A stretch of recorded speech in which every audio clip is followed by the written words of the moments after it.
Welcome back to Heavy Muscle Radio. I'm Dave Palumbo, and I'm on the line right now with our guest of the evening. He is 6 foot 10 inches tall. He weighs over 300 pounds. He's been in innumerable Hollywood movies, but he's probably best known to the world of professional wrestling as WWE superstar Kevin Nash. Welcome to the show. Thanks, Dave. Kev, you've been around wrestling long enough to actually call yourself a veteran almost at this point. And, a lot of people, who listen to the show, work out, they're into the WWE wrestling, they live for it almost. And it's amazing because, bodybuilding and wrestling is like kind of intertwined so much because you guys work out. A lot of bodybuilders try to cross over and get into the wrestling industry. I know Triple H started as a bodybuilder. But, how did you get involved? Because you were 6 foot 10 inches tall. Obviously, I know you were a basketball player, but how did you actually get into the whole, idea of maybe I want to be a WWE wrestler? I was playing basketball overseas and I blew my knee out. And I came back to the States and had a couple operations done by, at that point, it was a guy named Dr. Taiji, who was with the Lions. He had put Billy Sims' knee back together. So mine was pretty severe, so I figured, he was the only guy that was doing a procedure at that time called osteotomy, which was, so I had that procedure done, which ended up being 3 surgeries, and I just never got my vertical back. So, but in the meantime, now you loved basketball. I mean, that must have been a huge blow to you to know that you could never really play at the level that you were at that point. Right. Well, I was also, like, when first time I saw Pumping Iron, I was probably, I don't know, maybe 14 years old. And, that was always, like, I lifted weights since I was, like, 10 years old. I had the old sand weights down in the basement. And, the Ted Williams Sears set. with the extra 25s. Yeah, exactly. You weren't rich enough to get the Joe Weider set. You had to go with the. No, I had to get the junky one. But it was just I had a neighbor that was down the street. He was a Italian guy that was all upper body. But it was like, what are we doing today? Benching. We benched yesterday. We're benching today. So as time went on, even when I went to the University of Tennessee to play basketball, I was, we were like, it was almost taboo at that point, like 77, to lift weights. Sure. So they brought Nautilus in, so we were allowed to do Nautilus, and I, read the Viator, the Colorado experiment. So I started doing that. Casey Viators, yeah. Yeah, and so I started doing that workout, and it just really, I'd go in after practice and do a body part and just crush it, in and out in 15 minutes, and I started putting on size. So I went from like 225 to 268 in a year. Wow! Now, how tall were you at that point in time? I was actually a little bit taller. You were taller, and how old were you? How old was I then? Yeah. 19. So you were almost 7 feet tall at 19 years old. I can't even imagine what you probably looked like a beanpole when you first started. Oh, I graduated. I've been this tall since I was 14. I didn't realize. Wow, is everyone in your family that big? No, my sister's 6'3", but everybody else is pretty normal. My dad was about 6'5". Wow. I wonder what the hell they were feeding you. They must have even given you some good protein sources there when you were growing up. Yeah, you know what it was when we were kids was that the actual the dairy, the milkman would come to your house and bring gallons of real old school have Sure. to shake it to get the cream out of it. I drank gallons of milk every day. Did you really? Yeah, and you probably grew from it too, because most kids didn't drink enough protein. Yeah, so I mean that was like our staple source. If you were hungry, you were always told to drink a glass of milk. Now, were you a tough gainer, or was it just that you really didn't know what you were doing initially, and then once you started training the right way? Because a lot of people think that you want to get huge, you start doing a million sets of exercises, and you grow. a lot of people, myself included, and obviously you figured it out too, less is better sometimes, because if you have a fast metabolism, you don't respond, then you overtrain real easy. Yeah, I mean, even now, that's because I think because basketball is so aerobic that my legs are before my knees were even pounded. I mean, I could at 6'10", 6'11", I could squat. I could squat 450, 500 pounds for 8. I mean, and I could put my ass on my heels. And I did them with my feet tight, my feet closed. I mean, that's probably why I blew my ACL out. But I mean, I trained legs, and like I went and had a suit made the other day, and the guy said, I would never thought that your thighs, top of your thighs, would be 31 inches around. And I said, geez, I'm 6'10". That's a thin leg. They need to be 40. You're right. You're right. It's just like that's just So I mean, that was always. I actually did in I think it was in '88 or '89. I did the Mr. Georgia. I was going to ask you if you ever competed. You did, huh? Yeah, I did the Mr. Georgia. I did the novice Mr. Georgia. How'd you do? And well, there was only like 2 or 3 guys in the heavyweights, and so I took second. And the night of the show, I was 296. Oh, that's huge. So, I mean, I was in shape. Yeah, you must have been. I mean, you must have looked impressive. I mean, what was the judge's feedback? You need more legs? Yeah, just I mean, my calves are a 1.5 feet long, so just I had the Bill Grant syndrome. Yeah, exactly.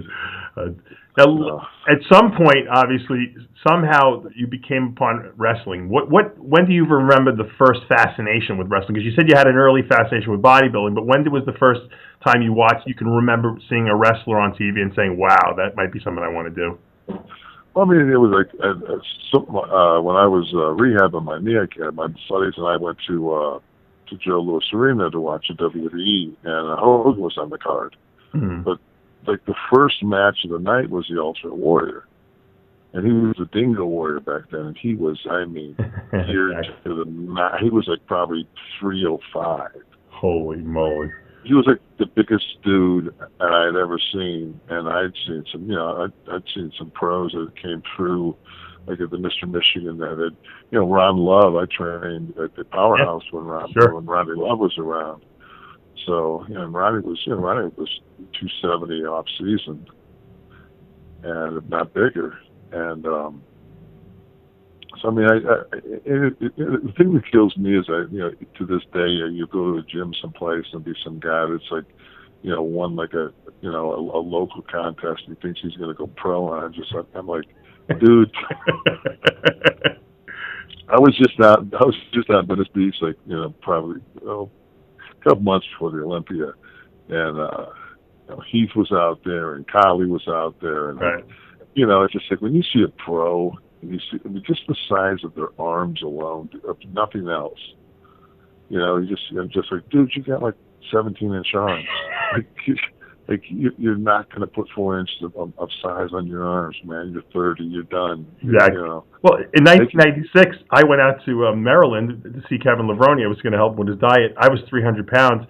He hadn't lifted for like 6 months, and he had only been in the gym for six weeks.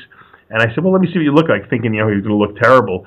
And when he took his shirt off, I said, I might as well just quit now because I'm never going to beat this guy because, I mean, the shoulders and all, people don't realize it until you see a guy up close, what these pros are. No, especially his delts. Insane. I mean, and the thing with him, we used to train at his Powerhouse. It was in that Litcham or whatever it was. Yeah, in Glen Burnie. Yeah, Glen Burnie. But do you remember, you've had to, if you trained him for any time, yeah. Do you remember that Smith machine he had? Unloaded, it was like 105 pounds. Yeah, it had no counterbalance on it. Yeah, it was. And I remember the first time I went in there, I said, I didn't have any spot. Man, I put a 45 on each side and did that. Yeah, I thought I was like, I said, I have cancer. I'm dying. I have no strength. Yeah. But that was the whole thing with me. Is once you always travel on the road with the wrestlers. You always travel with, like, there's the guys that party, and there's the car, with the muscle heads. Right. And that was like, when Triple H came along, it was just like, it was perfect because we'd be 4 days on, 1 day off, and the day we were off, we'd do our laundry. Were you on the road with him on a regular basis when he first started? Oh yeah, we were on the road like 300 days a year, like from the minute he walked in the front door. That's awesome. And he loved to train. Yeah, he's strong too. Loved to train. He is. Strong. Was it easier to kind of stay on a schedule when you have someone like that on the road with you who's into eating right and who's into training, and because I'm sure when you get on the road, it's very easy to get distracted and to get knocked out of a schedule. Yeah, you know what? The thing is you'll notice with the top guys, the top guys that hold that spot seem to, it's like it doesn't take you that much to find egg whites. It doesn't. It's the guys that bring their supplements, the guys that, it just because that especially with Vince being the way he is, it's just like if you stay in shape and you grind in 300 days, I mean, he knows you're busting your ass out there. So I mean, it's a good thing. Yeah. And on top of that, there were so many times that I left, like I'd get to the arena at night, and a guy across from me said, "What do you want to do?" And I'd be like, I left at the gym. Like, we're gonna have to walk and talk out there tonight, man. That's got to be tough. Yeah. When were you discovered? Or who discovered you? It's really just the Steiner brothers. We were training at a hardcore gym in Marietta, Georgia, called Coffee's. I've heard of it. And and it was, and we had at that time we had Dave Passanella, who was, squatting, in the back, 1,000 pounds, 5, and Curtis Leslie was in there. I mean, we had some of the strongest guys on earth in that gym. There was a lot of wrestlers in there. The Armstrongs trained in there, so it was a situation where it was like the perfect. And they told me, what they made. And kind of gave me an idea what their schedule was like. Sure. And they said, there's a camp down south when you want to go to it. I was bouncing a strip joint, so I had to switch from night shift to day shift so I could go to camp. And then I'd get up in the morning. I'd go to the gym at 8:00. I'd get to the club by 11. I'd take my shower there, put my tux on. We'd open the doors at 12. I'd leave at 8:00, go to wrestling school till midnight, and do it all again. Holy, you must have been shot, I'm sure. Oh, I was dead. But it was 8 months. It was worth it. I got a contract from Turner, and the rest is history. 25 years later, I'm still chugging. Now, what was the hardest part of the whole WWE? Was it learning the moves? Was it talking on the mic? Was it the whole regimen, the traveling? What did you find the hardest to adapt to? Probably, for me, the hardest thing is like we all do, we all play athletics and do things, where it's just like as a basketball player, like you go out there and there might be 30,000 people that are watching you play, but once the ball is thrown up, it just becomes innate. You just play. But when you're doing the wrestling, you're actually performing. So I mean, it's like you have a constant thought pattern because you're basically dancing with another person out there. It's not just throwing each other around. Right. Was that hard to adapt to? Yeah, it was. It was hard. It was like to pull punches and make them, and inevitably 1 out of 3 still, crush your buddy, and you always hit your buddy harder than anybody else. So that's what people always say: is it real or is it fake? And I always tell them it's real enough. Well, Triple H told me, he goes, "Is it worse to know you're going to get hit or to not know you're going to get hit?" That's what I say. And I know that when as soon as I turn around, that I'm gonna get speared. There's no way that you don't tighten yourself up to it. If you caught a football and turned and got speared, then it's the natural inertia of it would hit you, knock you down. But sure. Who's the guy that hit you the hardest in the WWE that you can remember? Tell you what, man, Goldberg was a stud. Yeah, he was brutal. Yeah, he was strong. Big Show's so damn strong. I mean, I remember one time we were doing inclines, and we were doing the hammer strength inclines. It was, remember the old hammer strength when they were big, they were big, wide, know. The footprint was that you could actually, a bigger guy could get in there and could actually use them. Now it's, just all it is shoulder impingement. You're right. But they had one of the old, the old first models out, and I had 4 plates on. I did 12, and Big Show walked in there and put 2 more on each side. He had 6. I'm like, he just rattled. Wow. Like 20 of them off. So he was just a brutally, naturally strong guy. Yeah, but you realize too, he's 450. So if you're 300, he's another half of you. True. True. And you just and I just mad. But how was it? Did you ever have to pick him up? Yeah, I powerbombed him before. How the hell do you do that? Don't do deadlifts for about 10 days. Is there a technique to get? I mean, because he looks like just dead weight. Like it's not like he's very athletic looking that you can grab anything. And the thing is too, it's not like he's got a wasp waist. No. Like you're reaching around a big old derby, and you got to hoist him, and man, he was just. The dude's skeleton probably weighed 300 pounds. I got him cleaned when he was right under 500. I still could get him pretty clean. Then he went like 526, 528. And I dropped him on his head one night, and I thought I killed him. That's definitely something you got to worry about because it's hard to maneuver the guy. I mean, right? Oh yeah. And the thing was, we had a catch. We did a thing where I took a pot of coffee out of him first, and on top of picking him up, he was wet. So when I hooked him and went to go, there was like a catch, and as soon as he felt that catch, he immediately instinctively dropped his arms, which is like dropping 150 pounds backwards. So then I'm like, now I'm trying to just to get him as flat as I could, and I crushed him on his probably his C7 to his T4, just landed him right on where it would have paralyzed any other human. I gave him a concussion, but it would have killed anybody else. But he was such a giant stegosaurus, he just took it. And he's still going strong too. He's a little younger than you, I think, right? Or is he? Yeah, he's like 15 years younger than me. Oh, I didn't realize that. Because you're in good shape. You don't even look your age. What are you, 53 now? 55. Oh, you're 55. And he's only 40? I think 40, 41, something like that. Because he broke in really young. I didn't realize that. Yeah. Who's the most athletic wrestler out there in your mind? Like the guy that you say, you know what, that guy he can move. He's not a tiny little guy, but he can move. He's got a lot of athleticism. Yeah, I think like from the current crew right now, I think like Ziggler. From the young kids, I think Ziggler's incredible. He's not overly big, but he's not small by any means. Randy Orton's a real good athlete. Yeah. The bigger Hunter's. Hunter's amazing.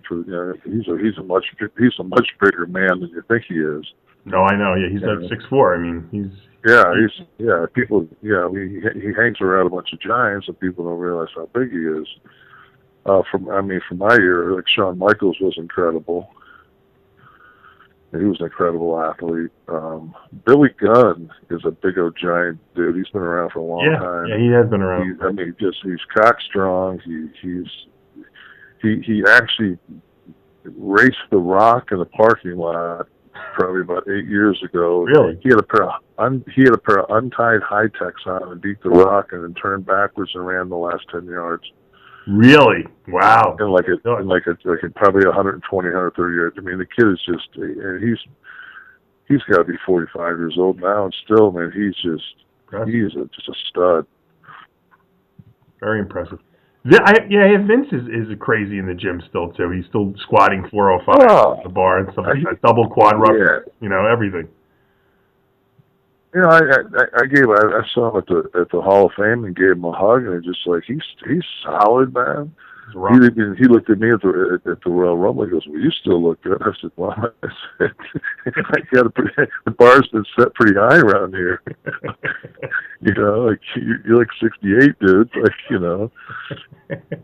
Now I remember when you first came on. I think they were calling you Diesel. Is that when you won the belt? Yeah, first one? Yeah, it was my first run with WWE. Yeah. Yeah, and you were kind of on the thinner side. You kind of got bigger after that, I noticed. Well, I mean, that was also when the feds were on us. Oh, that's true. That's right. You guys getting drunk. I forgot that. You're right. That was when Vince had all the trouble. Yeah. Yeah. That was before a couple IUs a week. You dropped the whole pant size. Was that an exciting time for you? Because that was kind of like your heyday. I mean, you were on top of the game. You were a young man. You're traveling. I'm sure you were on top of the world at that point. Was that the most fun you had?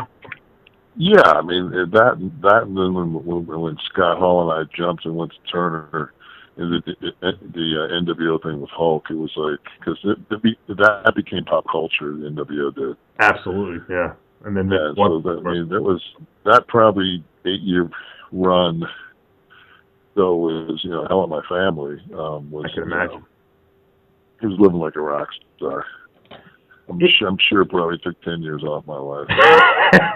Is that tough? Yeah. How do you? I always wondered because people know who I am, but I'm not like a celebrity. I mean, you're doing movies. You're on the road. You're showcasing. You're the WWE champion. How do you stay?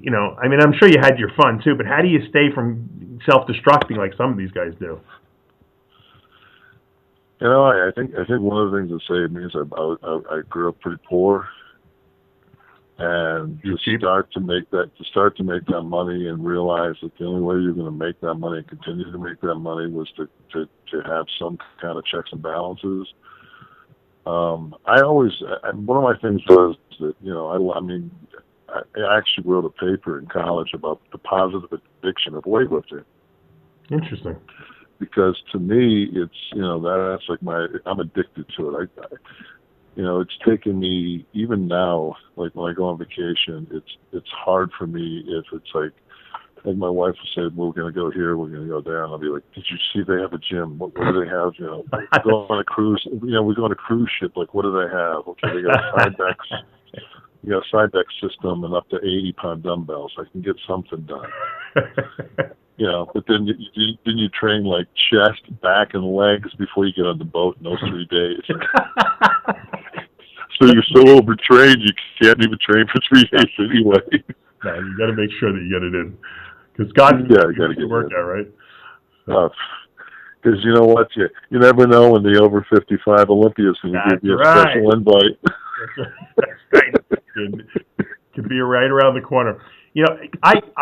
My life is high stress. I'm always busy and I'm always traveling and I'm kind of, you guys live a similar life. So the gym to me is my release. I can't wait to go. I feel so good. I feel like I took a shot of heroin when I leave there, That's the same with me. And it's like I'll go to like a convention or something like that and I'll sign for 6 hours and be on my feet. And the last thing I want to do is catch a workout. So you go back to the hotel and you take a shower and you put it hot and you slowly turn it cold. Boom. Like, okay, here we go. Now it's 9:15. You're pounding coffee. You got a 24-hour fitness place you can go to. You go in there. The first 2 sets feel like hell, and all of a sudden there's just like boom. You get that pump. Your veins start to pop. And you're just like. And then the next thing you know, it's just like it's an hour later, and you're like, I can do cardio. I feel good. You go over, you do your cardio, you end up eating, late night someplace, but it's like a Waffle House. You get egg whites and chicken, and tell them to rinse the chicken before they cook it, and it's just like you live that life, and it's just like, and to me, it's just like when I do that, like it's so easy to be the guy that just says, man, I'm just going to get a bottle of wine, get some room service, get a filet, and just go. I'd much rather come back and be the guy that's just like, you know what, man, I got it done. I got it done another day. Yeah, it's every day is a battle. Do you have injuries? Both rotators are pretty much gone. Labrum's shot in my right. They've both been operated on. I've torn both buys, both tries. I didn't know that. Wow. Yeah. Did Andrews work on you too? Yeah, Andrews just you know, in the old Birmingham place that Andrews had when it was Hell South. There was like 9 pictures of me with different color hair and mohawks and everything else. And every time I came, it's like, I got another picture. I don't think he realized it was the same guy he operated on all those times. Yeah, you're a different guy. It's like, you know, I mean, he put my quad back on my leg. I tore my quad. He put that back on. Yeah, I put it on my. It was my birthday when I was getting operated on. Man. It was my 42nd birthday. I was just like, yeah, nice way. Wake up with it. That was a pretty rough one. I broke my neck twice. Oh, you broke your neck? I didn't know that. How'd you break your neck? Yeah. Don't know. Just I got knocked out. Was rushed to Worcester. Woke up on the backboard. Oh, man. And I could feel my hands and could feel my feet. And I said, all right, I'm okay. I just got knocked out. I said, well, I've been out for, I said, about 45 seconds. Oh, my God. So I'm like, okay. Because I remember the flash when I got hit. Yeah. So we're in the back. We're not even having the door shut yet. And I come to.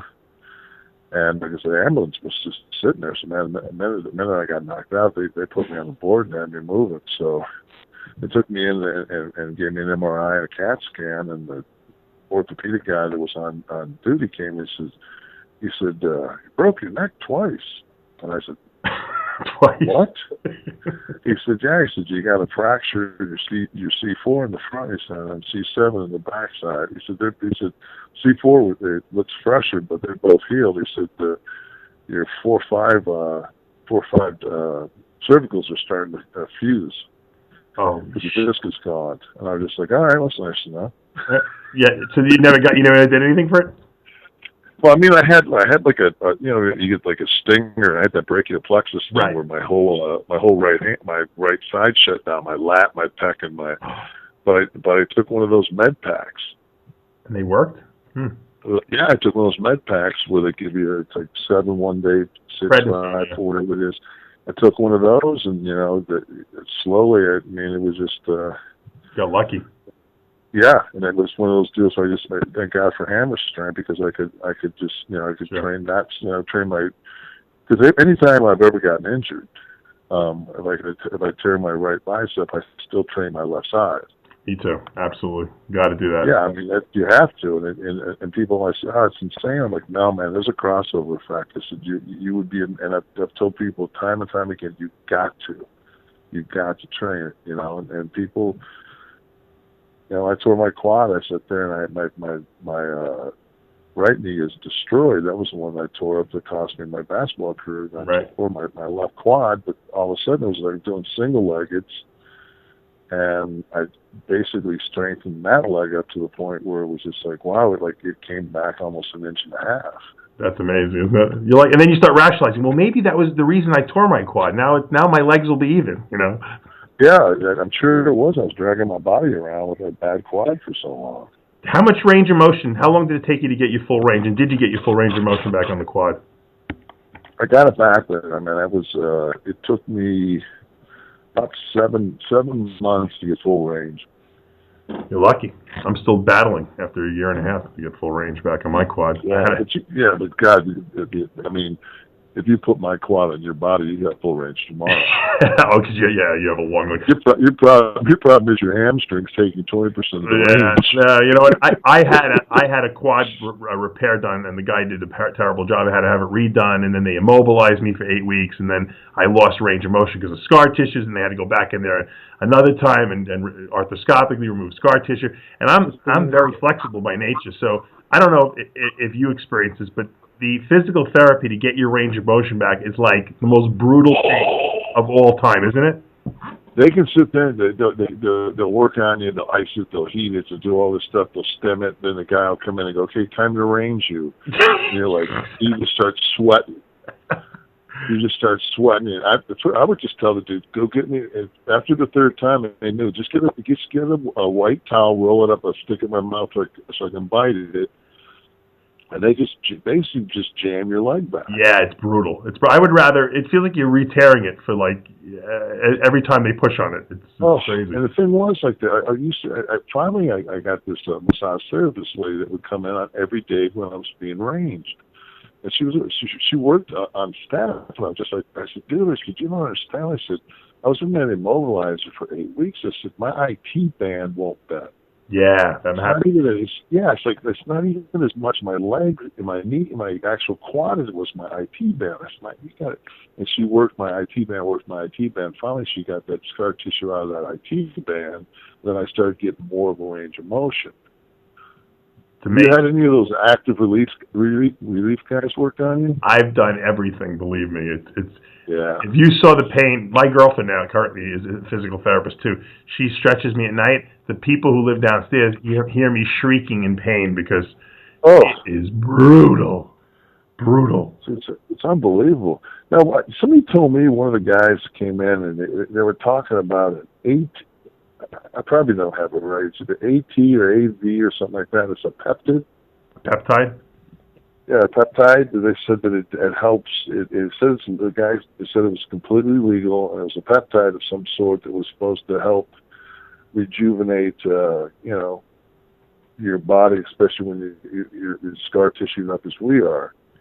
I never heard of that. I got to look into it, but yeah, I don't know what it is either. The guy told me, and it's like these guys that say, hey, have you ever tried this, and this? I'm like, dude, I'm bone on bone. That's the problem. My MRI looks like my MRI, my right knee looks like 2 cinder blocks. You know what the funny thing is? I talk to a lot of people with torn quads too, and I'm like, what kind of range of motion? They're like, I got full range. I'm like, let me see. And then they go pull their leg back, and my leg goes back further than theirs does, and they're just happy with that. I'm like, you don't have full range of motion. You can't even get it back to your ass. I said, what are you, nuts? They're like, no, it's fine. Yeah. So I guess I'm just, people like you, me, Hunter, we're just like, we want it back to what it was. We're not going to take anything less than that. That's the problem. Absolutely. It's just like, and I see that all the time. But it's the same as a guy that he goes in there and puts 8 plates on each side of the leg press and moves it 4 inches. Yeah. And that's every gym. You got that. Every gym. Yeah, and I want to walk over the kendo stick and smash him in the face. Because I'm over there on the crappy side back leg press, waiting for him to get off it. Yeah, you know what the funny thing is? I do all full range motion, and I'm pissed off that I can't get down to the last degree. And you got these guys on these machines. They're doing I wouldn't even spend the time putting the weights on the leg press machine because they got every plate in the gym on there, and they're not even moving it or getting any benefit out of it. Yeah, it's like for me, I almost need 3 plates to get full range of motion on each side. You're right. I need the weight to force me, and I'll just sit there in the hole sometimes and just for a minute, just let it just statically force more of a range of motion. I'll be like, okay, now I can train. You're right. I feel like I almost have a knee brace around my knee until it gets loosened up a little bit. Yeah, it's brutal. But what are you going to do, right? Have you ever had to go to a gym like a Planet Fitness or something like that because there was no other gym when you were traveling, and did they hassle you at all? Well, I love the fact that, when you walk into a gym, number one, I don't mind if you have 80-pound dumbbells and that's all you have, but just have Ivanko metal ones. Don't have the Ivanko rubber ones that the 80s look like 260s. You can't even curl them to the side of your body. You need there's a 1.5 clearance. It's like, who designed this? These gyms I guess they feel good about it. Have you ever been yelled at in a gym like you can't come in here with your type in here? Oh yeah. I get yelled at. We used to have these places in Phoenix. My wife and I went to called the Q, and you couldn't have a shirt without sleeves on it. Oh my God. So then you'd have to go do 4 or 5 sets of chest. Go in the bathroom, take your shirt off. Do your flex and your pose and make yourself feel better about yourself. Go back in. I try to sneak a V-neck in just so I could drop it down and see if I was getting any striations in my upper pecs. So you're still into that. You still got to check yourself out in the mirror. Oh, you got to. Yeah. I mean, I walk across the whole gym to this one mirror that's got the perfect shadow. Where it looks like when they first in Pumping Iron, when they say Arnold Schwarzenegger. By the time Mr. Olympia and Kerr, Mr. Olympia, you turn sideways, it's that trash shot. Yeah. It's just like I have that mirror in my gym. I'm like, there it is. Got it. Okay. They got the one. Venice Gold has got that mirror too, still in the back, right? But you know. You look like you got 16-inch. If you have 16-inch arms, it looks like you have 60-inch arms in that mirror. Yeah, you'll see like there'll be a line of people who use it too. Yeah. What's you're 54 years old now. You've been wrestling for the better part of your life at this point. I know you're back in the WWE. You're doing some special events. I know you're doing a lot of promos for the WWE Network now. What's the end game here? Do you see yourself wrestling for many more years? You're still in great shape. No? I'm at the point right now where, I've got to kind of, I mean, to me, if something happened and I couldn't train, then I'd rather train for the next 15 years. And, I mean, I don't see, you don't go to the dog, I say this all the time to people, my wife hates when I say it, but you don't go to the dog park and ask the guy how his Great Dane is, and the person says 16. So I mean, I got a feeling I got 10, 15 left, Yeah. So just, at this point here, if I don't do anything, I'm fine. Have you seen? If I go to the gym every day, that'd be cool. Yeah, that's it. So you're just happy going to the gym. You're like, if I can go to the gym, I'm a happy guy at this point. Yeah, I mean, I had one. There was nobody in the gym today. I walked in there, I trained back, I did some cardio, did some abs, and it was just like, and I went in the back and just do the old school, just bent rows on the squat, on the squat thing, and right. And with nobody back there, I went from 315. I put the fourth wheel on. I got 405 for 6 kind of sloppy ones, but I still felt pretty good about it. And I was just like, okay, I'm good. Didn't blow my lower back out. I'm good. Another day. Now you've appeared in a lot of movies. You just recently about 2 years ago you were in Magic Mike. I remember seeing you in that movie. Right. You were in Rock of Ages, which I loved. That's a great. I think it's a real cult movie. I don't know if a lot of people haven't seen it, but I love that movie. Do you see yourself doing more movies? I think you're great. I think you're a really great actor. And I think you're a good character too, because there's no one who looks like you. Yeah. You know what? What's happened lately is there's so many people that want to be actors.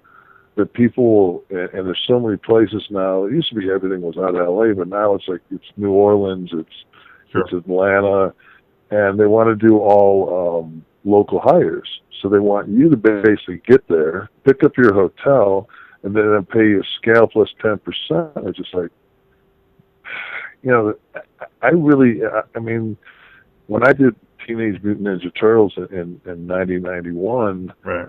It was like, and I saw my name on the credits after the movie was over. It was like, okay, that's done.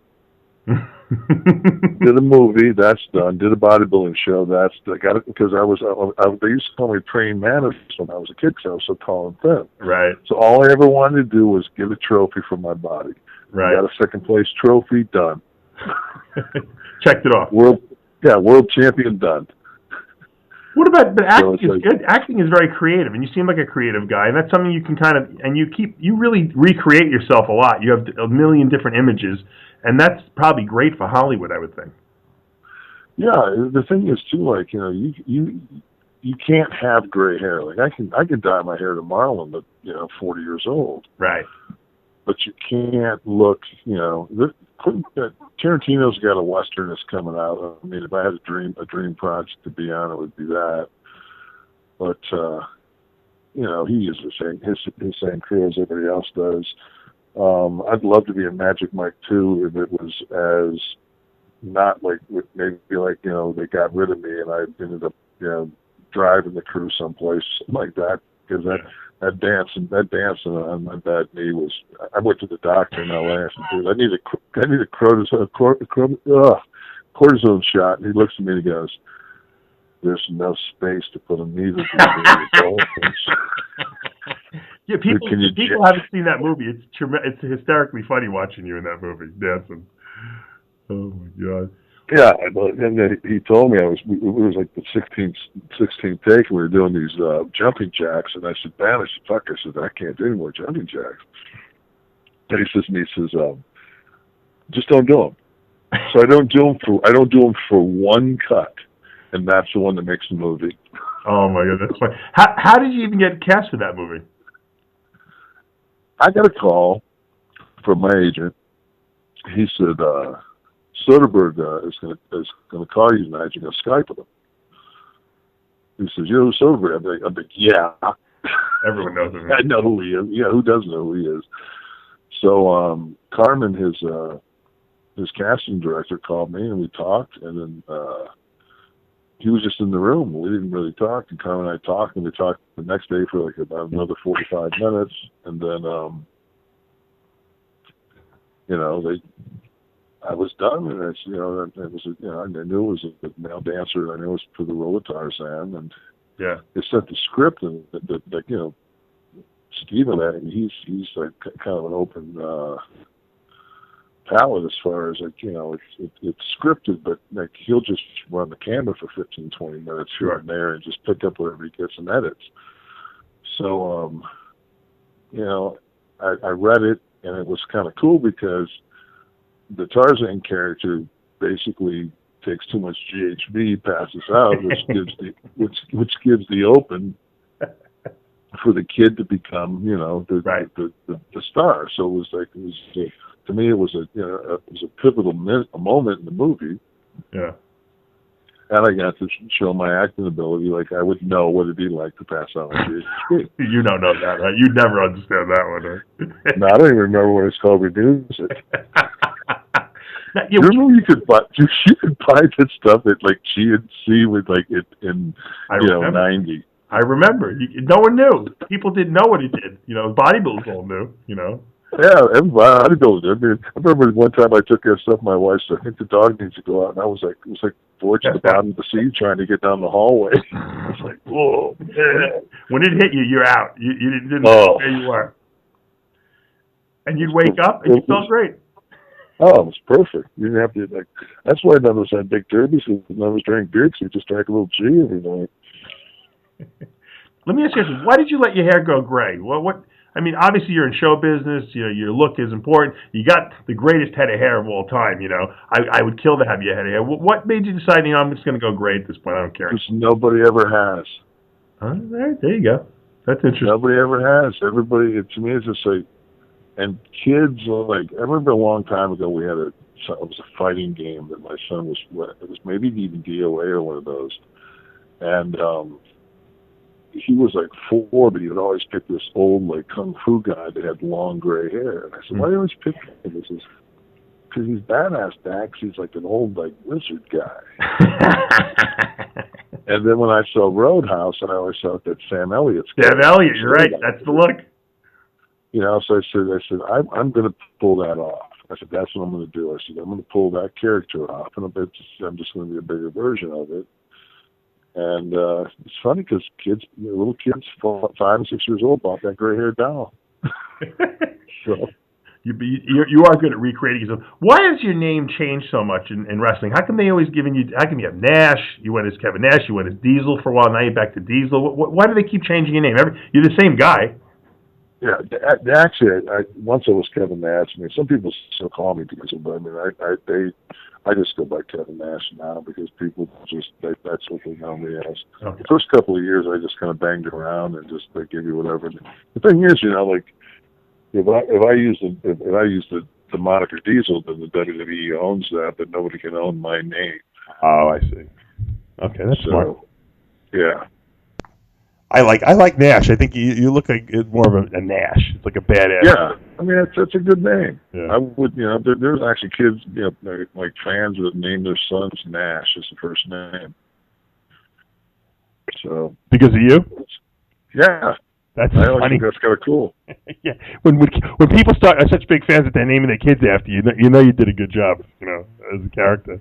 Yeah, what strikes me as being a little crazy sometimes is you get these fans that come up to you. They got your face tattooed on their chest or or they're like completely, nuts. Like sometimes, everyone knows I'm friends with Triple H, and I get these crazy stalkerish fans that like trying to get me to give them his cell phone number and all this stuff. I mean, what do you do? Do you get nervous with these people, or do you kind of just take it in stride?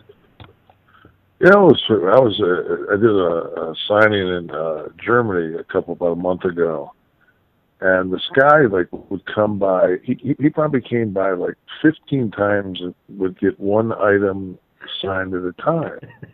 And then he'd leave, and he'd just kind of go stand up. I could always see him, and after the the Hinckley thing with Ronald Reagan. Yeah, and then the Chapman thing with John Lennon, you start to think like, is he going to cleanse me of my sins and shoot me in the head here, or So after, as soon as my spider sense kicks in, I get one of the security guys, Dan, could you do me a favor and pull that guy back and just kind of go through his backpack? Right. Because, there's no metal detectors in those conventions and stuff like that. No, and there's crazy people out there. There really is. It's sad to say that, but there are. I mean, it seems like every day it's, some kid walks down the corridors of a high school with butcher knives in his hands. Yeah. Sorry, it wasn't like that when I was in high school. No. The only good thing is it seems like all the crazy people love WWE wrestling, so like they would probably spare you before they would spare some little old lady, I'm sure, because they have to make sure to watch you on TV every week, But you just never know. It's just man. No, not at all. What was your favorite wrestling match you've ever had that you can remember? A couple. I think it was 90. I think it was 94 Survivor Series when I lost the championship to Brett. That was one of my favorites. You lost. Doesn't that suck when they tell you you're going to lose and you have to act out the whole thing knowing that you're going to lose the championship? It was, but it was good though, because I had a year run with it. It was like time to pass it on and kind of reinvent myself again, because they had pretty much bastardized the character, made him too good of a guy, and kind of took his edge away, and that's not what the people wanted. So I got my edge back that night. I had a good one with Triple H, Hell in the Cell. I think that was 2003. In Your House with Shawn Michaels. And then I think my crowning was that when I was 52 or 3 years old, I did a ladder match with Triple H, and we beat each other up. But I went 20-something years in my career without a ladder match, and then in my 50s, they decided to book me. I know it was a rib. I know it was an absolute rib, just because I know when I was on the telephone, they said, "You can have a ladder match." On the other end, I was going, "I'm not doing that." And I said, "Okay." I said, "Okay," and they went, "Okay." How did they convince you to do it?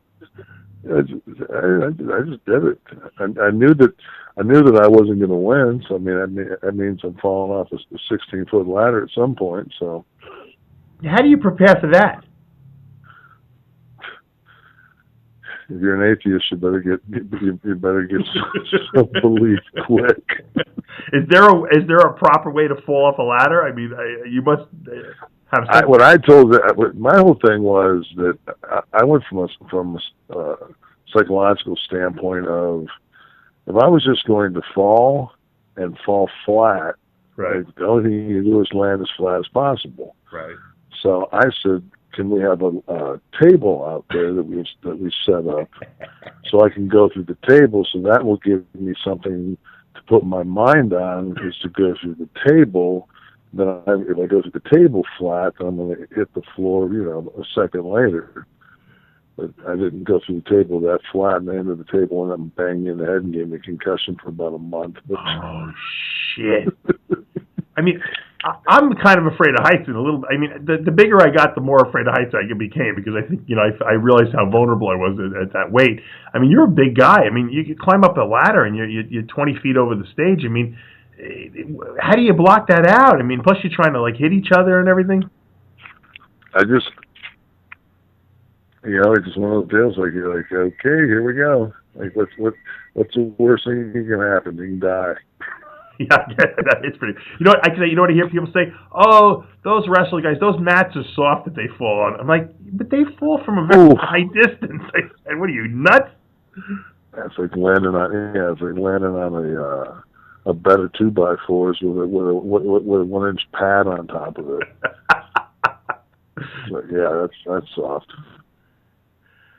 So will we ever see you when you're done with the wrestling compete in bodybuilding again? Do you have any other checklists you have to make? Like at 60 and over, you might want to get on a master stage. I might have to do a 60s and over. I think that would be. I think people would love that. I just saw the over 55 NPC magazine was in our gym the other day. Uh-huh. And you take those guys? Well, I mean, I'd have to. I don't know what I could do to bring my legs up. Yeah, that's no problem. It just would be so. But you know what? At that age, none of them have them. No one has legs. You're right. Yeah, so even like my legs are at least diced. Yeah. Yeah. I mean, I got deep cuts in my legs. So just like I look at it and I say, I said, if I keep my waist small enough, my back big enough. I think we got to talk to Triple H. We got to somehow set up a pose down maybe between you and him on one of the wrestling shows. You guys should have a pose down. He's too. He could get me, but I need I need the 16-week Surgeon and Bray timeout to get ready for it. Oh boy. Kevin, it was great talking to you. When are we going to see you?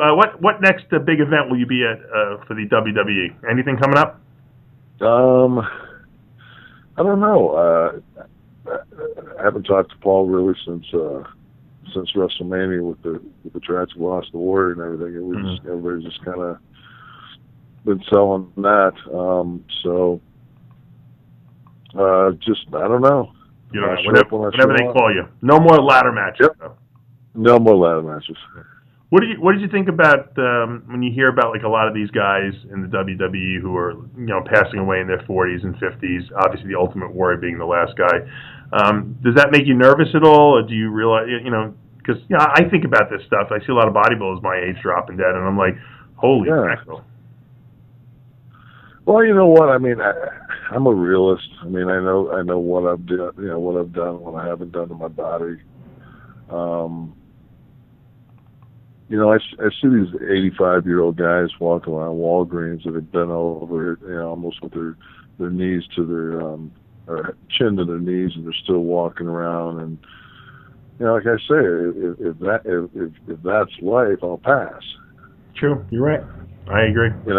I would rather be virile and live life to the fullest. And when I go to bed, the last thing I think about is what I'm going to train or how I'm going to kind of do it the next day. And if I don't wake up, I don't wake up. And if I fall out somewhere, I fall out somewhere. Good. My dad died at 36 years old of a heart attack. Wow. So I'm already I've got it. I mean, there's just no way that I'm not going to die of old age. That's for damn sure. Well, did you go for testing? Are you neurotic? Like, do you go for MRI? Oh yeah. Oh geez, I'm beyond neurotic. And I don't even get to die. No, go for it. I haven't put the cat right up my leg. Really? Wow. See that? And how's the blood vessels look? I've got in my right descending artery. I've got a little bit of plaque. But I'm on Crestor and I'm on Plavix. I take an aspirin. You do that as preventative, obviously. Yeah, preventative. My blood pressure's in check. Interesting. Not a lot of guys look after their health like that, No, they don't. But my whole thing is that with the ability they have now to put a stent in. I mean, you get an 80% blockage. They come in and pop a stent in, and you're in the gym in 2 days. Absolutely. Better off. I mean, it's just better. I mean, my whole thing is now, especially if you got good veins, and now instead of driving that cat up your inner thigh, they can do it in your arm now. I didn't know that. That's pretty interesting. Yeah, they can put the catheter in your arm, and do the same procedures that they could throughout through your groin without the bleed out. Mm-hmm. So, as medicine gets better, you and I are probably having this conversation at 90. I hope we are, both of us. It's interesting because, I asked this question to a lot of people, and people ask me this question. People always ask me, oh, do you miss competing? And I say, no, I'm actually enjoying myself more now doing what I'm doing. But I guess you always kind of enjoy what you're doing. Do you miss being at the heyday of your career, or do you really like where you are right now? Which what's your mind? I love where I'm at right now, and I'm sure you're the same way. Where you're, the knowledge that you've acquired, like just even we were talking before we went on the air about Lauren, and it's just like the difference between, when you saw her at the Europa, and you were like, what are you doing? You're right. And then like I see her 4 days later, and like her waist is smaller. She's like, so just like for somebody to me, there's some satisfaction in that. The guys will say, watch my match.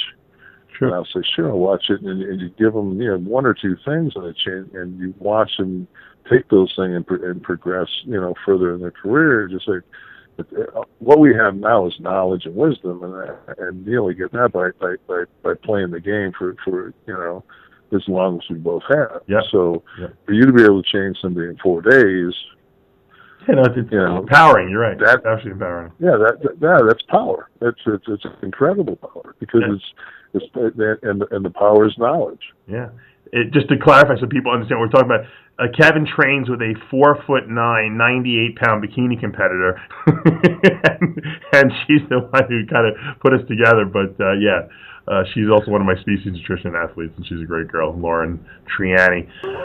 Well, Kev, I appreciate you taking time out of your day. I know you have your family with you here on Saturday, and I appreciate you taking the time to talk to us. I know the RxMuscle listenership is going to be very happy, and we have a lot of WWE fans. And best of luck with the WWE, and I hope to see you in more movies. I really like you as an actor. I think you got a lot more in you. Thanks, Dave. It's great talking to you, buddy. All right, WWE superstar Kevin Nash. Just believe that you don't want to tussle with them. I'll be here for them. Come in the ring with them. You're never walking out again. So you're back on the walk back. All right, Chris, that was Kevin Nash, WWE superstar. Obviously, you can see the guy loves to train. He loves talking bodybuilding, and it's interesting to know that a lot of people don't realize he competed in a bodybuilding competition before, and he did pretty well, even at 6'9". Can we post up? Is he going to send in some photos? I got to get some pictures. I want to see pictures. Photos, yeah. I'd love to get some photos. Talk about structure, right? Right. What would be? Oh, I guess he has the big sexy, but if he made it successful in bodybuilding, what would we call him? Wait a minute, who is the big I'm getting him confused with the big nasty. That's Ronnie. That's Coleman. So if Nash would have had to weigh 400 pounds on stage to probably be a good bodybuilder. Would he have to consult with Lewis to be able to, if he came back to bodybuilding, to borrow the name? I mean, is there a patent on it? I don't know. I wonder if the WWE owns it. Maybe they might send a cease and desist to Lewis. To RxMuscle. Yeah. What about did Lewis compete this weekend? He did, and I want to say congratulations.